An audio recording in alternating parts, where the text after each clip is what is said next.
Pemirsa, kita memasuki kabar nang penambahan. Majelis Tabaruk Masjid Banjarmasin membagikan puluhan ribu nasi bungkus pada jamaah Haul Abah Guru Judi nang ke-4 tahun yang diselenggarakan malam Jumat 7 Maret 2024. Untuk menyambut jamaah maka disembelih 3 ekor sapi hasil dari sumbangan warga. Kemudian hasil masakannya dibagi-bagikan kepada jamaah.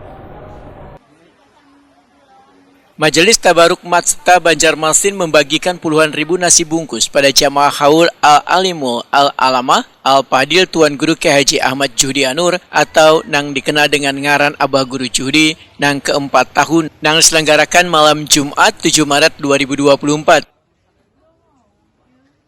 Ketua Dapur Umum Haul Guru Juhdi Idan Wahitakuni Prima TV Baisukan Kamis 7 Maret 2024 memadakan pelaksanaan haul tahun ini sedikit berbeda dari sebelumnya yang diperkirakan jumlah jamaah yang datang dari berbagai wilayah cukup banyak. Untuk menyambut jamaah maka disembelih 3 ekor sapi hasil dari sumbangan warga, kemudian hasil masakannya dibagi-bagikan kepada jamaah. Mendapat menerima sapi dari Polda 1 ekor dan dari warga dari orang yang mau disebutkan namanya sekitar 2 ekor. Untuk masakannya ini sendiri rencana ada berapa porsi nih? 25.000. Kita berasnya juga harus beras unsian sayurnya. Untuk menunya nih Pak, mungkin apa Pak? Dan kenapa nih memilih menu tersebut gitu?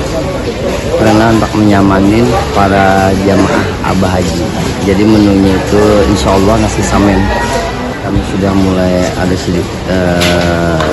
sekitar bermasak jam 6 subuh, sekitar jam 8 sudah ada tuh pergerakan membungkus. Pak, ada sedikit perbedaan ya sih Pak? Jauh perbedaannya banyak sekali. Apa itu? Perbedaannya tahun kemarin kita nggak ada dapur, tahun ini alhamdulillah punya dapur. Harapannya semoga jemaah tamu Abah Haji ini termakani sebetulnya. Kalau dari jamaah atau dari warga banyak, ada yang ngasih soto, rawon, ada mie, segala macam banyak.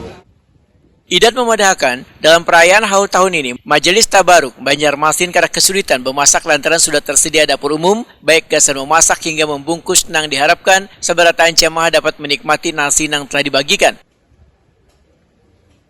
Idan menyatakan ada sekitar 150 orang relawan yang membantu masak sejak kemarin Rabu 6 Maret 2024.